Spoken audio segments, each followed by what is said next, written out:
Have you ever wondered what happens behind the scenes when your computer programs run, especially concerning how they manage memory? It is a fascinating topic that deeply impacts how reliable and efficient your software becomes. Today, we are going to explore a crucial aspect of this memory management. Static memory fundamentally influences program structure by allocating space for certain variables at compile time, rather than during program execution. This means these variables have a fixed memory location throughout the entire life cycle of the program, leading to predictable behavior and direct access. The core mechanism behind static memory allocation is its fixed nature, which contrasts sharply with dynamic allocation or stack-based memory. When you declare a variable as static or global, the compiler reserves a specific, permanent block of memory for it before the program even begins execution. This reservation occurs in what is often called the data segment of your program's memory layout. This segment remains consistent from the moment the program loads until it finally terminates, regardless of function calls or scope changes. This compile time allocation provides a deterministic memory address and ensures that these variables retain their values across different function invocations. It also means that the size of this memory block cannot change during runtime, which simplifies memory management at an operating system level. Understanding this principle helps you make informed design choices. For instance, global variables, which are accessible from anywhere in your program, are typically stored in static memory. This allows them to maintain state across the entire application. Similarly, string literal, such as a constant message like "Hello World," are often placed in read-only static memory to prevent accidental modification and optimize storage.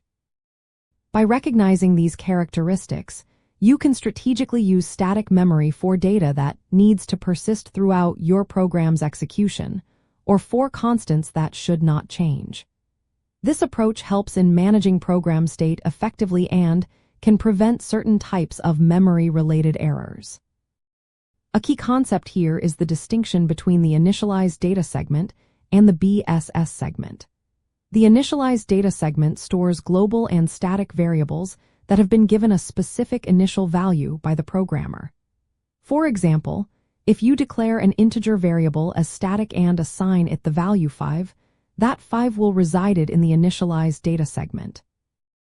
On the other hand, the BSS segment, which stands for block started by symbol, holds uninitialized global and static variables. These variables are automatically initialized to 0 by the system before the program starts, saving space in the executable file.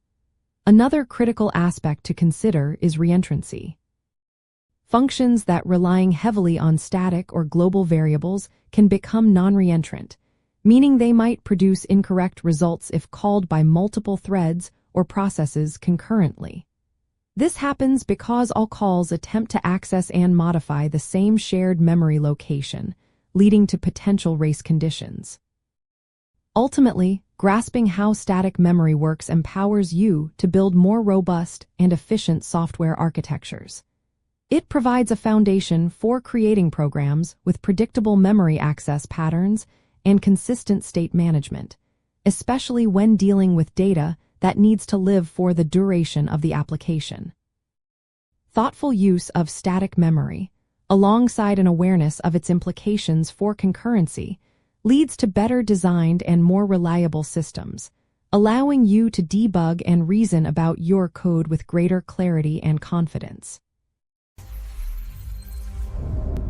If this helps you fix faster, like, subscribe, and keep debugging with us.